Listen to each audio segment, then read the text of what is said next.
How do you think, I'll ask both of you this question, how do you think the wars in Ukraine and Israel are impacting this food fight, as I call it, back in Washington?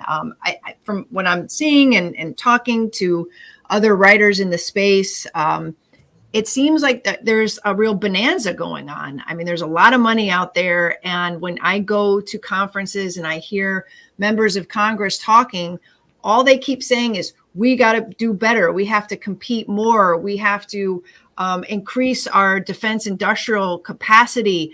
We're falling short. We need to be long term. And everything, all the signs are pointing to we need more money. We need more capacity. We need more manufacturers, but also more investors in the space. So it seems like, and I know this is a cliche at this point, but these wars have been really good for business. Mm-hmm. Stavroula? Yeah, I think unfortunately what's really scary about these conflicts is exactly that. It serves as a perfect talking point for anybody in the space. As Bill was talking a little bit earlier, I think a lot of people in this space are very interested in saying, look, we're here to defend American interests. And I think, unfortunately, conflict in general is a great time for them to bring that talking point home. And I think here it becomes especially pointed because they can say things like, look, don't you want Ukraine to win? Shouldn't we make these deals so that Ukraine has the ability to fight this war and to win, right? I think, unfortunately, this talking point is very convincing for them. And I think what's also worth pointing out is, they're clear. A lot of people that are in this space are clearly interested in poking the stick, like literally wherever possible. One specific area for this is Taiwan.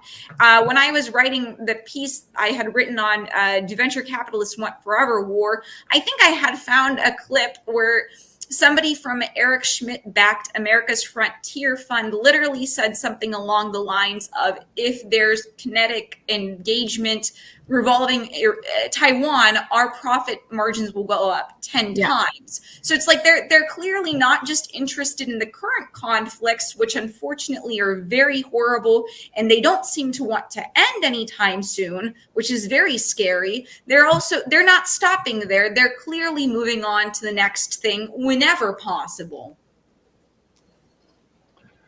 Yeah, it's sort of a couple levels. I mean, obviously, there's money to be made just from the aid itself, the weapons to Ukraine, the weapons to Israel.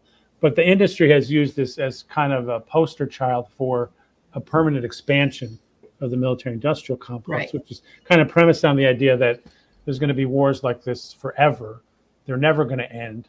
Diplomacy is never going to make a difference. We're never going to come up with a better way of organizing ourselves in the world, and that therefore, the more the better. And then you've got sort of the two sectors. You've got, well, we need artillery.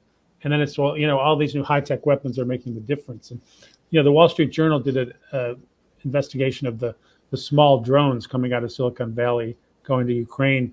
The Ukrainians stopped using them. They were too expensive. They were too brittle.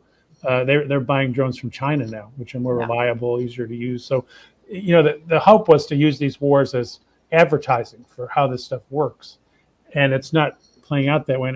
And I don't know, I mean, in Gaza, I don't know who would have the nerve to do that, given that they're fighting an adversary that doesn't have a high-tech response, and also just the huge numbers of people being slaughtered. But I think on a certain level, some companies are even trying to cash in on that.